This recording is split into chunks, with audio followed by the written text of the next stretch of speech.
Hello, Mr. Váradi.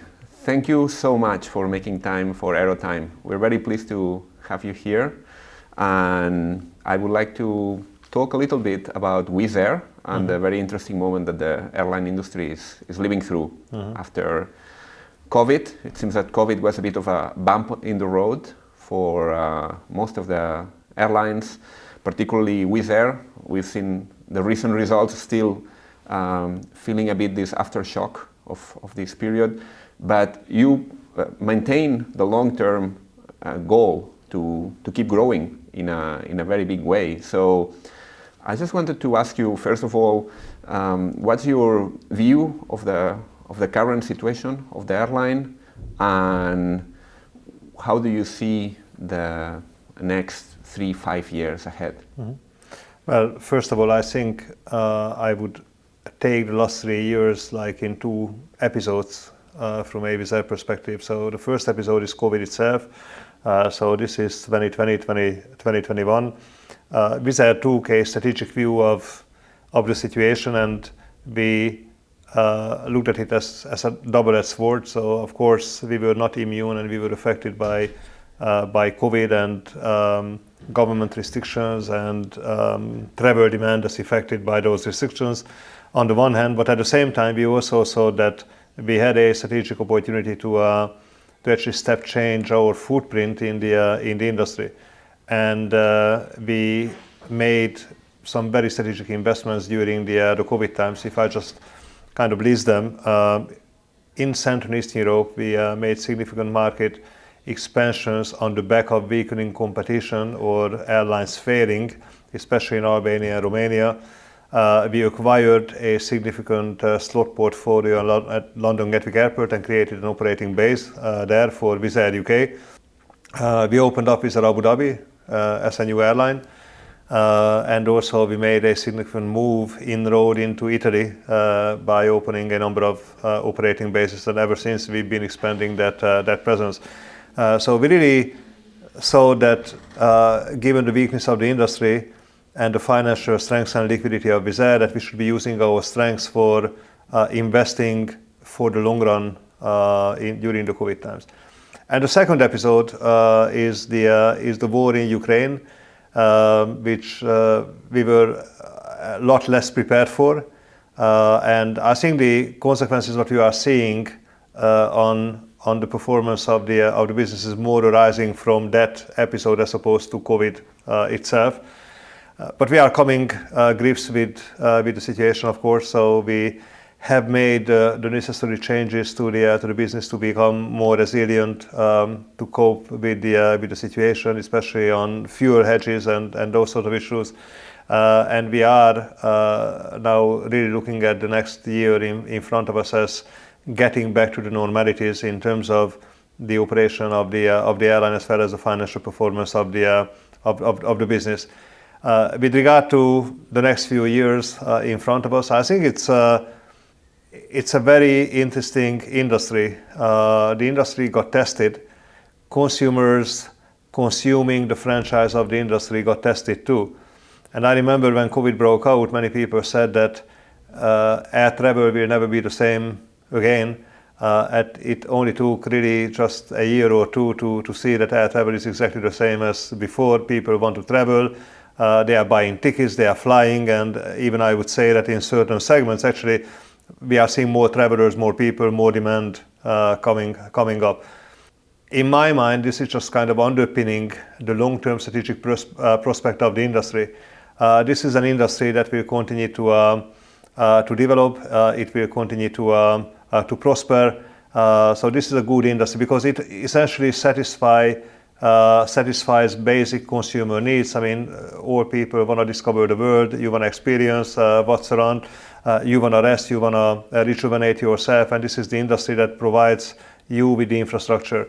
So I'm very positive when I look at the outlook of air travel, the airline industry. I think it's so good. It will continue to grow. The other interesting outcome of the last period was really to see how resilient the industry is, and you can look at the entire supply chain. Yes, there were a few airline failures, but essentially the industry mostly survived. And you see that the industry very quickly recovered. Now, you are also seeing some issues in that process. Governments intervened. We think in an unfairly way. They handpicked the airlines they were prepared to support, and they didn't support the others. And that's somewhat troubling, because obviously that goes against market principles. And we shall see whether that may be corrected or will stay like that. But I mean, we know that by and large, this industry has never been free from government interactions and interventions, but the form has just been changing throughout the times. But I think it's also demonstrated that there are a few airlines that are the airlines of the future in terms of what products they bring to the market, how they can grow the business, and how they can survive external shocks to the marketplace. And I think Wizz Air is one of them. We didn't get any support from any governments. Today, going into the summer, we're going to be flying 80% more capacity than the last summer pre-pandemic, while the whole industry is just recovering to 100% level, and we're going to be flying 180%. So it's just showing that there is a great demand for what we are bringing to the market. We are financially strong to continue to develop our business, and we can take advantage actually of situations like this. So back to your question, what I'm expecting for the next 3 to 5 years, I think I'm expecting an ever-developing airline industry, and I'm expecting a shift towards low-cost carriers, towards new generation businesses that are better set financially, operationally, for the purposes of the consumer franchise, to continue to take market share away from the legacy carriers. Actually, very good point, because I wanted to ask you about the structure of the market, because we are seeing now some consolidation. We are seeing in the last few weeks and months airlines like, for example, IAG got Air Europa in Spain, ITA seems to be in play, TAP Air Portugal also seems to be in play, within Blue Air in Romania stopped flying. It seems that we are seeing some consolidation around these three main legacy airline groups, but then there's also the large low-cost players like Wizz Air. And I wanted to ask you how you see this market structure in Europe evolving, and what's going to be the role of the low-cost players in this setup, and basically what's going to be the landscape in, let's say, in 2030? Are we going to see more consolidation, maybe higher prices, or you see an increased role for low-cost carriers here? Well, I think that there is consolidation globally at different pace, depending on the geography you are talking about. I mean, there is consolidation, or at least a consolidation attempt in the US. I mean, you might have heard about the Spirit JetBlue deal, which may collapse as we speak, but there is consolidation going on in South America. And yes, as you said, there has been a few consolidating acts in Europe as well. We are seeing more consolidation probably on the legacy side of the industry, kind of the hub and spoke business model. As far as Wizz Air is concerned, we're seeing that we are predominantly an organic business. I mean, let's not forget that the core of our business model is simplicity and being focused on cost. Every consolidation in form of merger or acquisition would drive complexities and would drive cost in the system. And if you really think about it, I mean, we are able to deliver 80% more capacity now coming out of the COVID period, while the industry is still at just back to normal versus pre-COVID without consolidation. So if I'm not forced to consolidate, I can grow organically. Organic growth is always better than consolidated growth, because it avoids complexities and it is just a simple extension of the business model what you are having in play.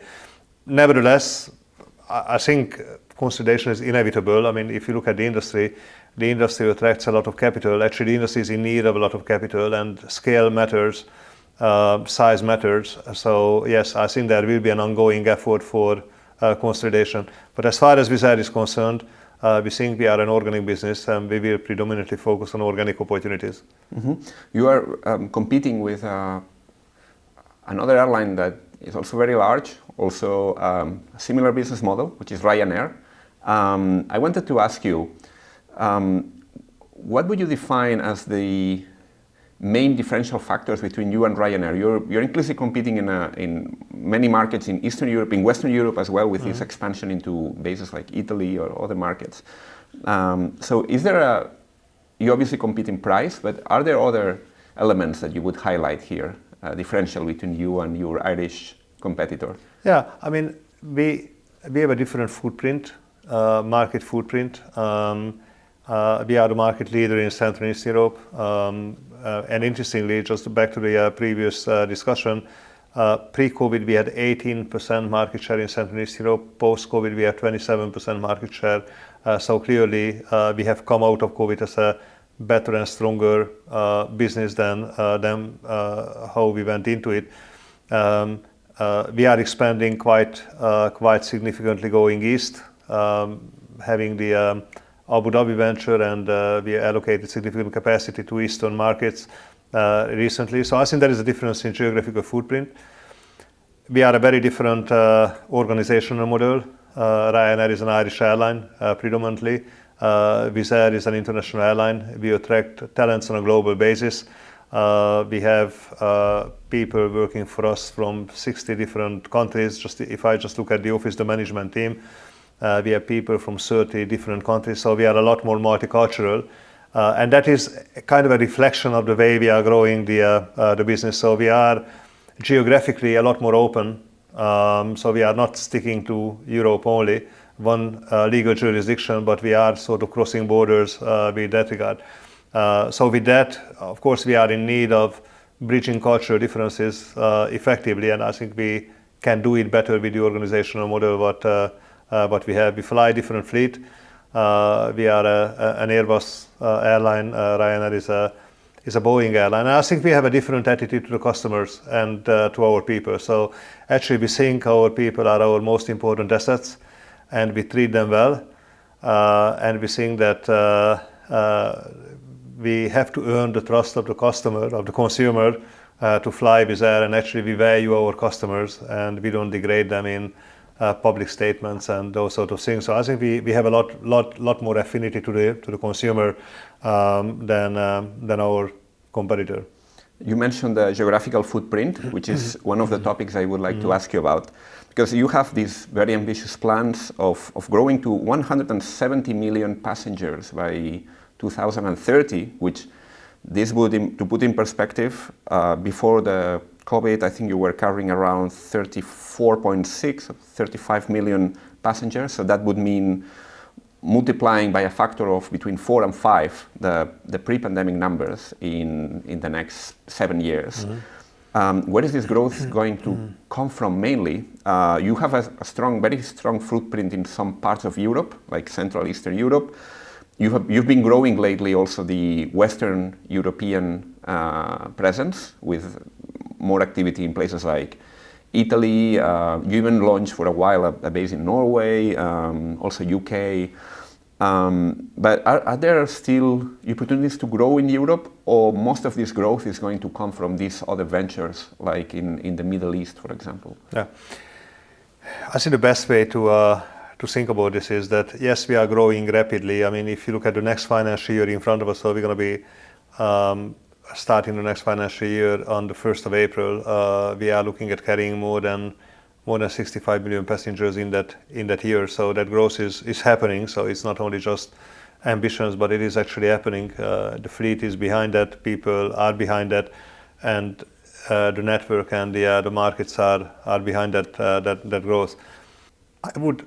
I would segment our geographical footprint into 3 distinct categories. So one is of course Central and Eastern Europe. Central and Eastern Europe is our home run. This is where we are the leading airline.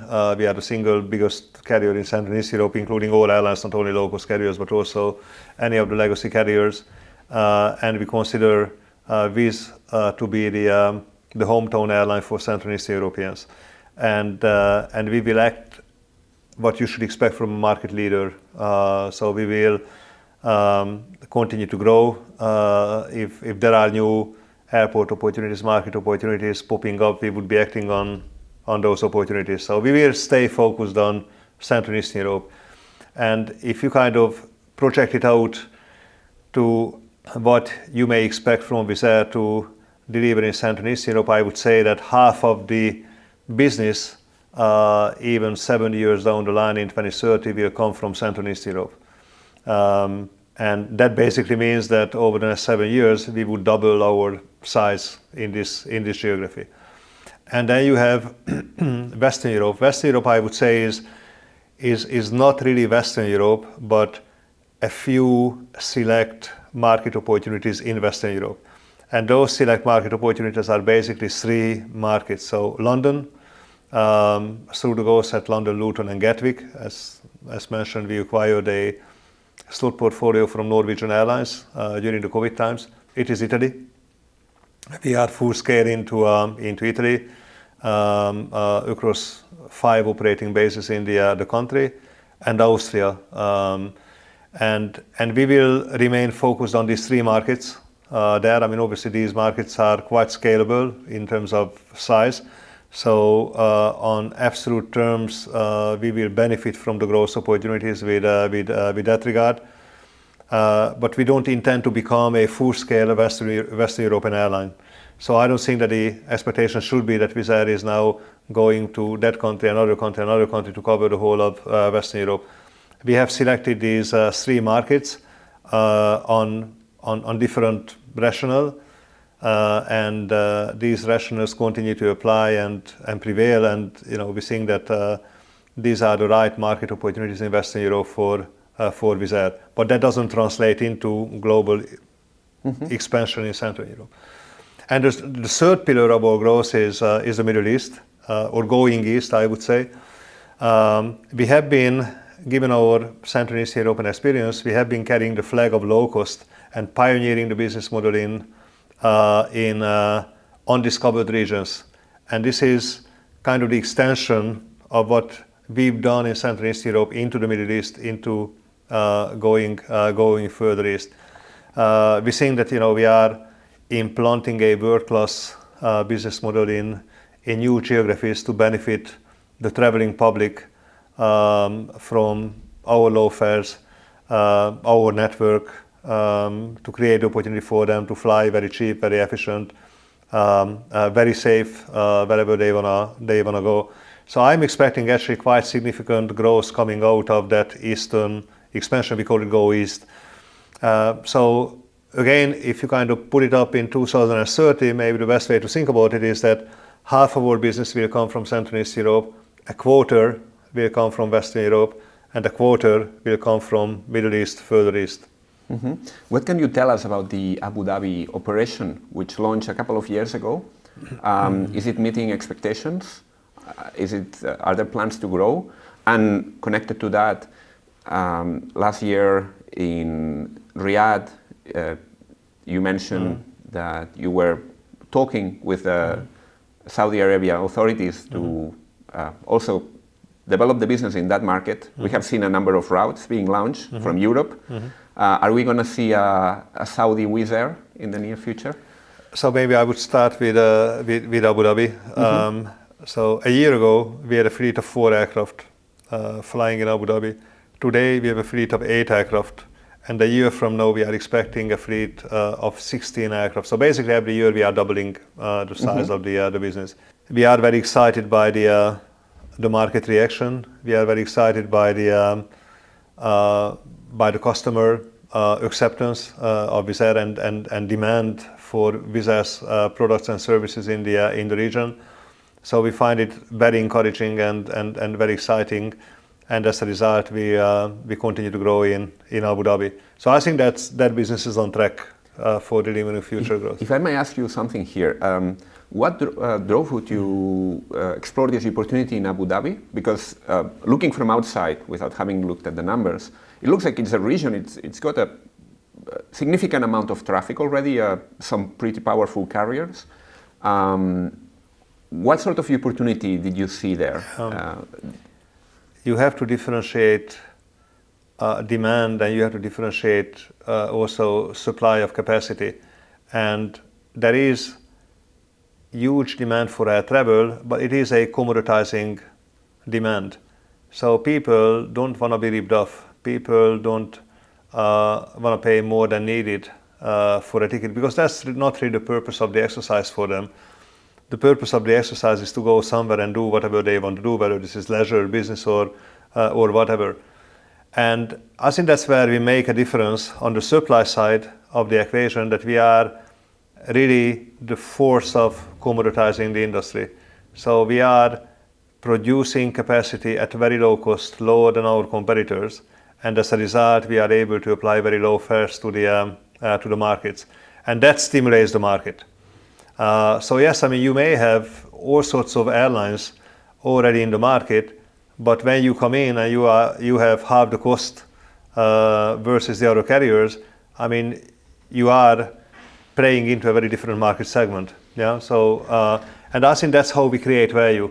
If you look at it from an Abu Dhabi perspective, Abu Dhabi is very keen, rightly so, to diversify its carbon-based economy, and we can be a very forceful vehicle to accomplish that, because essentially we can boost tourism by creating cheap infrastructure, bring people into the market, but also we add to the welfare of people, the incumbent people who reside in Abu Dhabi, that they can travel very cheaply with Wizz Air. And that's a very different product proposition versus what's available in the marketplace. Yes, there are lots of airlines flying around in Abu Dhabi, in the UAE, but we would be uniquely different in terms of our cost base and our ability to stimulate the market. And kind of the same thinking is being rolled over into Saudi Arabia, but of course we look at Saudi Arabia on its own merit. We think Saudi Arabia is a great market opportunity for Wizz Air. We have already launched 24 routes into Saudi Arabia. More than half are now operational, and the other half will come online in the next few months. And again, we are seeing very positive market reactions to Wizz Air. We are bringing in a brand new infrastructure at very low cost, creating lots of opportunities for people to travel. And we will see how far that goes and what structure that initiative will evolve. But of course, we are committed to expand our footprint as much as we can in Saudi Arabia in the future. Let's say Abu Dhabi could be a bit of a blueprint for a Saudi Arabia expansion then. I would rather say that Saudi Arabia is a blueprint for the Go East strategy of Wizz Air. I mean, we are pursuing a number of ideas, a number of initiatives, a number of market opportunities there. So, but clearly, you know, what we have learned so far is that the model of what we bring to the party is highly universal, and it doesn't really matter whether we are flying in Europe or in the Middle East. You see the same consumer needs. People want to fly cheap, efficient, and safe. And as we are able to deliver that business model with brand new aircraft, being the lowest cost producer in the industry, being able to apply the lowest fares to the consumers, we think we have a winning proposition there.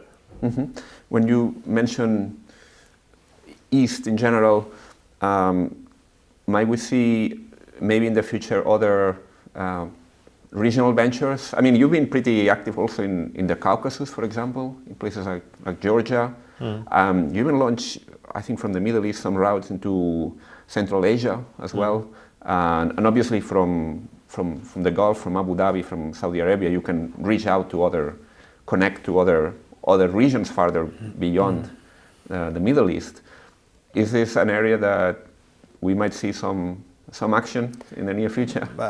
You know, let's cross the bridge when we come to it. But I mean, you know, we have been pioneering new markets forever since inception of the airline. So I mean, I think that's the business we are into. So we continue to look for new market opportunities, bring new excitements to the franchise. I think we are excited with what we are seeing in the Middleeast. I mean, obviously, things get a little more complicated there than in Europe, because Europe is a single legal jurisdiction. In the Middleeast, you have more bilateral considerations or limitations, but we just try to better understand what consumer wants and act on that basis. But I don't want to speculate. So you know, whenever we have something to announce, we will do so. But yes, I mean, definitely we are interested in further exploring that region. And some time ago, there was even talk you had filed some application to do some flights to the US from Europe. Is this something that would be within range of your new A321neo fleet? That is a very separate kind of matter. So we have a cargo plane we operate on behalf of the Hungarian government, and it was a cargo application should the Hungarian government want to carry cargo between the US and Hungary, you know, to be operation ready for that venture. But it has nothing to do with the passenger business, and we have no plans to fly to the United States. Okay. And you mentioned the war in Ukraine as well. Obviously, that has impacted a significant area of your business. You were very active in Ukraine before the war. You even had a few aircraft stuck after the invasion started, and you managed to get them out. That's a bit off topic, but I just wanted to ask you how you managed to do that. If you can tell us something about that operation, which was a bit kind of a daring rescue. Well, the fact of the matter is that, you know, we got stuck with 4 aircraft in Ukraine. We still have 3, but we managed to get 1 out. So there are still 3 there? 3 are still there, yes. So that one that flew out happened a few months ago. That was an aircraft stuck in Lviv airport, and I think we had a great cooperation with all parties needed to help us out, you know, be it the regulator or the military, etc. So, you know, we are very thankful for everyone helping us accomplish that mission. And of course, we are looking at ways of getting the remaining aircraft out of the country. They seem to be more difficult than the first one was, but so far so good. I mean, each of the aircraft is still intact, not hurt, not harmed, not damaged. But of course, we need to have safe conditions to fly. Talking about aircraft, you same way as you have this very ambitious plans to grow the number of passengers. In line with that, you also plan to grow your fleet to 500 aircraft by 2030, up from I think 175 that you have now. And we are also seeing an upgauging of the capacity, also seeing more A321s. So I think that I've got some numbers here. Then the average number of seats has gone up. I think it's around 226 seats per aircraft right now, which is pretty impressive for a single AL fleet. I just wanted to ask you about this progressive, let's say, increase in average capacity. Obviously, that has advantages like lower unit costs and lower environmental footprint per passenger, but is this something that it's making it more difficult also to try new markets because you need to commit more capacity at once when you fly in?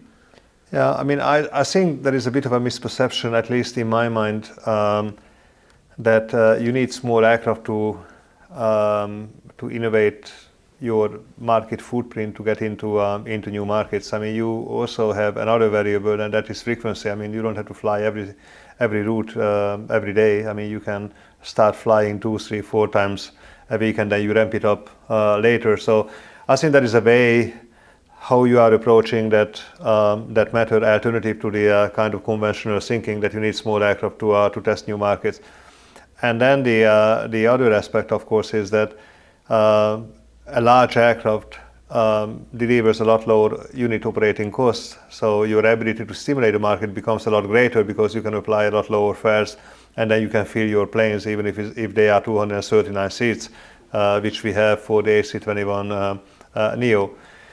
So indeed we have two major, or I would say three major fleet strategies being implemented at the same time. One is that we are growing the fleet significantly. So today we have 177 aircraft, which will go to 500 towards the end of the decade.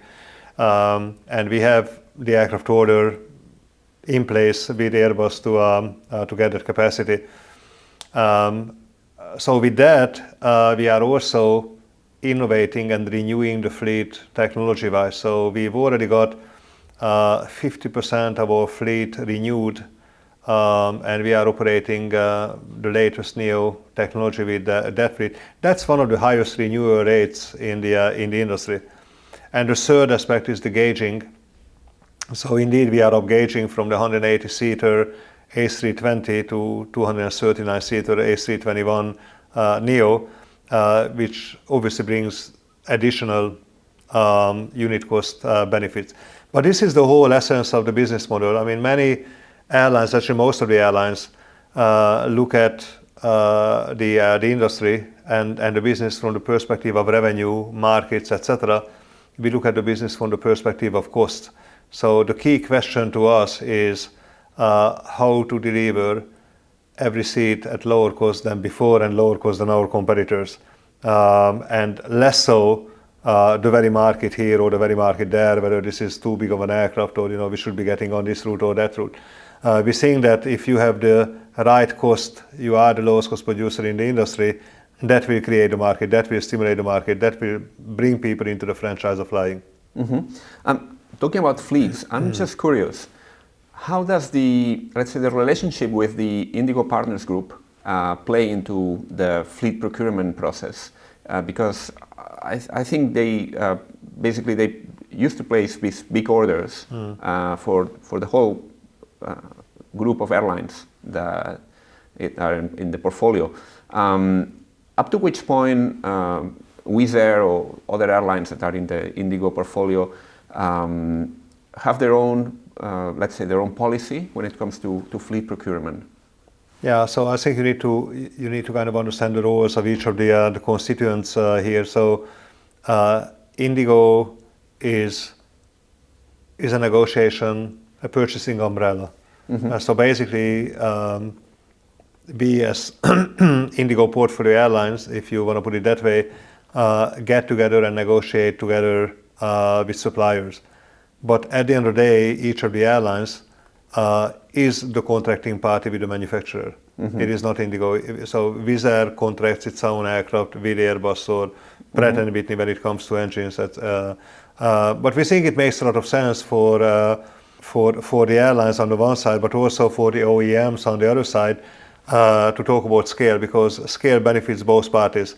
Obviously, it benefits us because we can drive better economics out of the contract, but it also benefits the OEMs because they also get a scale and economics out of the contract. So I think it's a win-win.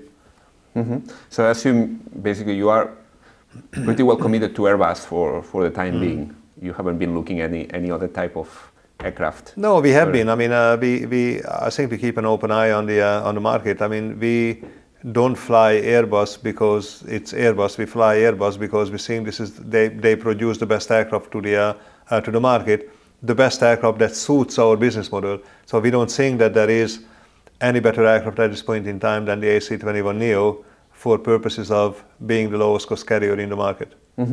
We have talked about costs. Let's talk about revenues. In the latest report, ancillaries are already more than half of the revenue. I think 56% of the revenue. Is there really let's say, an upper bound of ancillaries, or this can keep growing indefinitely? We are seeing in Asia some low-cost airlines are trying to redefine themselves, not just as an airline, but as a retailer, providing a whole number of services. I don't know if this could be feasible in Europe, considering that there are some different, let's say, digital consumption habits In Asia, there are like super apps, other ways of let's say of consuming digital products and services. What can you tell us about the ancillaries strategy and the plans to keep growing it? Well, we say that we think we can add like €1 every year increment to our ancillary revenue production, €1 per passenger. And on the one hand, we believe that there is no more democratic way of going about charging the customers, because essentially what ancillary revenues do, they unbundle the product, and you as a customer only pay for what you consume. So you don't pay for someone else's cappuccino, or you don't pay for a cappuccino if you don't want to have a cappuccino. Yeah. So I think it's great, and that is very much the spirit of the business model what we try to implement. That we are very low cost, and you really pay for something what you wanna have. And at the same time, ancillary revenues tend to be a lot more resilient as a revenue stream from a business perspective than ticket revenues, because ticket revenues are subject to market conditions, subject to macroeconomic factors, and they tend to fluctuate. But ancillary revenues tend to be very stable, so you can really predict it. So it is almost like hedging your revenue stream or part of your revenue stream when you turn that into ancillary revenue. So it's a win-win, because I think it's a win for the consumer because you don't get overcharged, and it's a win for the business because you create predictability and sustainability of a crucial source of business revenue. I guess here included are the, let's say, loyalty or let's say long-term subscription products that you have, things like the discount clubs, privilege, pass. What can you tell us about those products, the reaction of the market, market adoption? Are you happy with the way that the public is taking them? No, we are, and we are seeing increasing uptake by the public.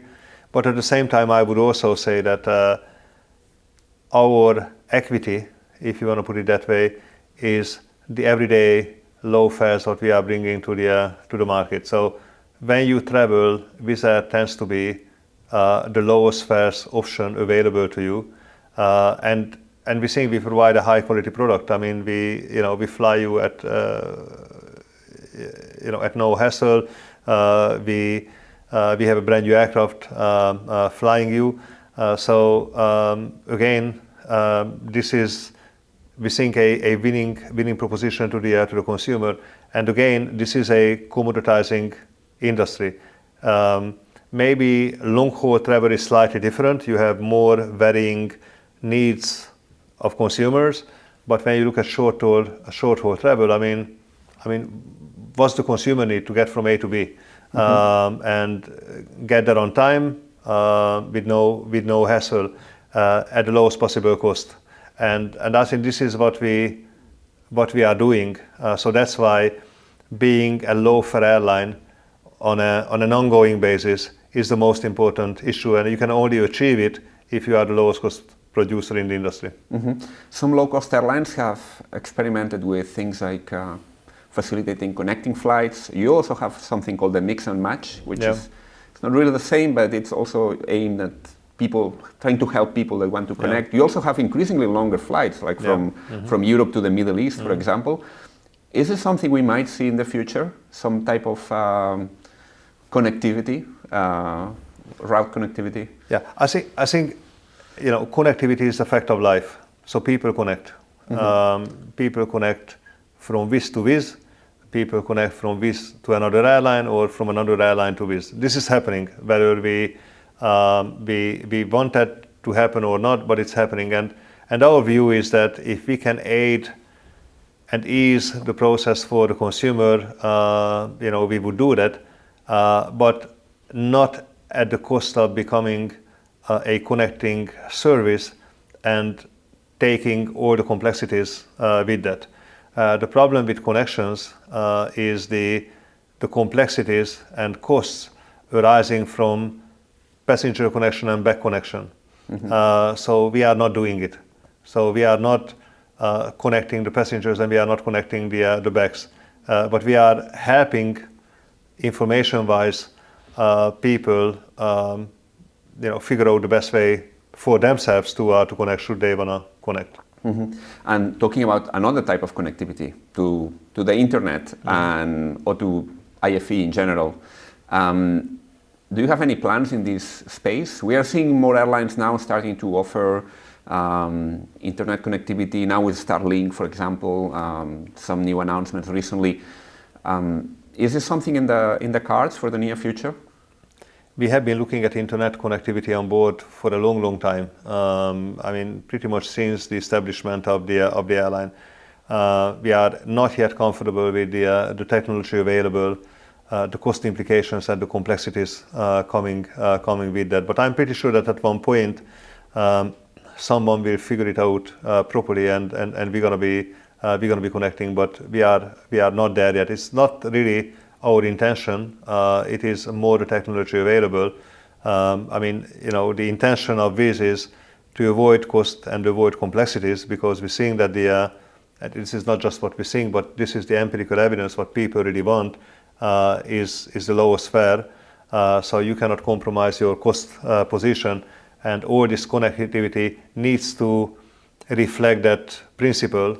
So once we find the technology that is not cost and complexity, I think we will embark that, but we haven't found it yet.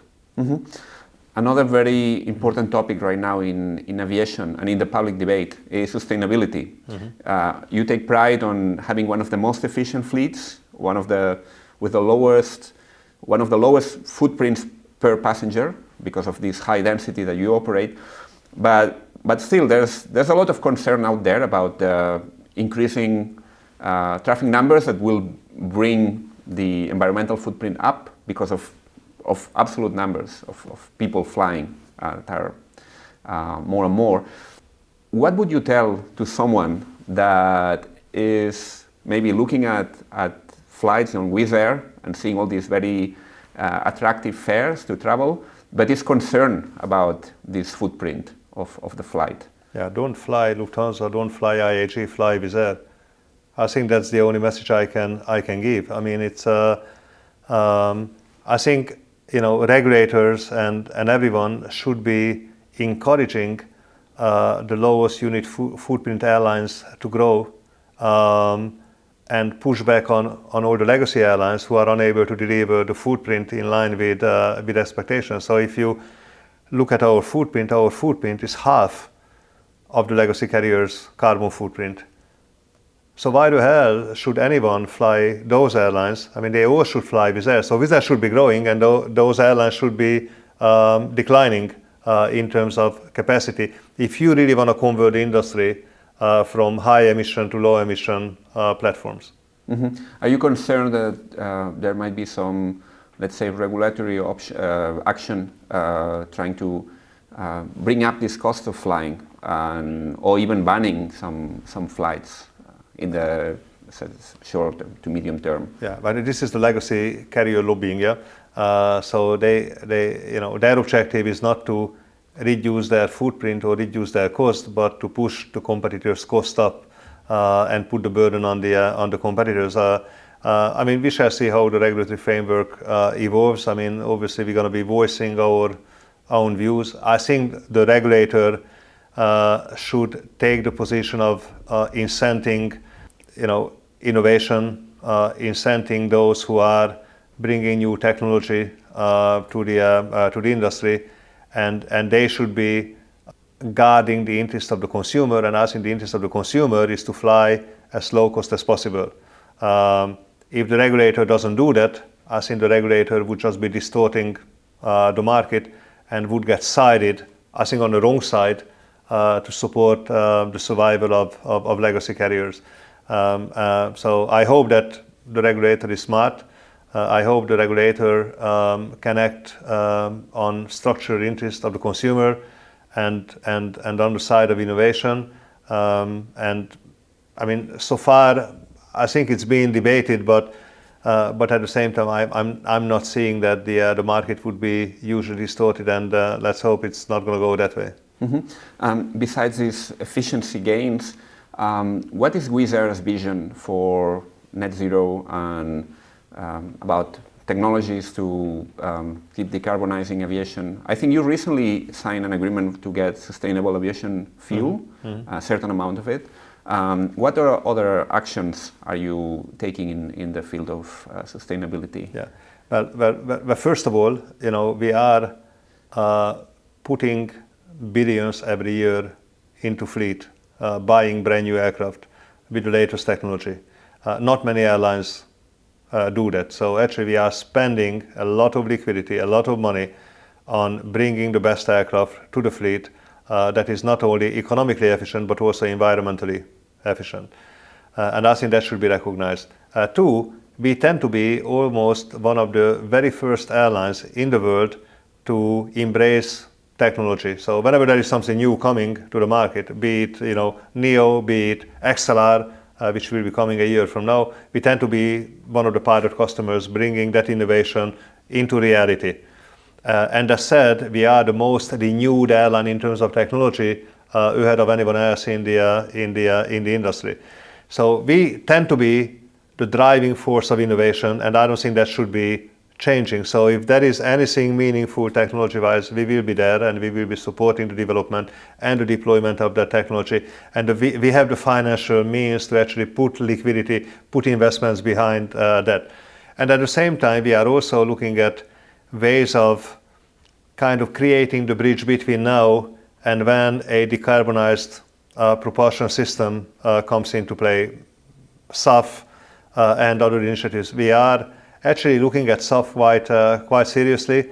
We are looking at it commercially, how to acquire SAF and use SAF on the one hand, but also we are investing equity into SAF. We're going to be making announcements. You will see that we are putting actually equity investments into new SAF initiatives here or there.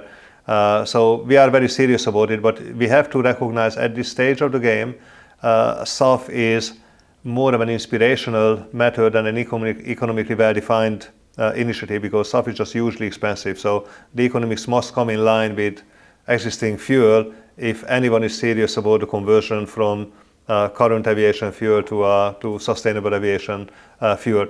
But again, I think we are one of the leading forces in making that transition and to transform the industry from where it is to where it should be.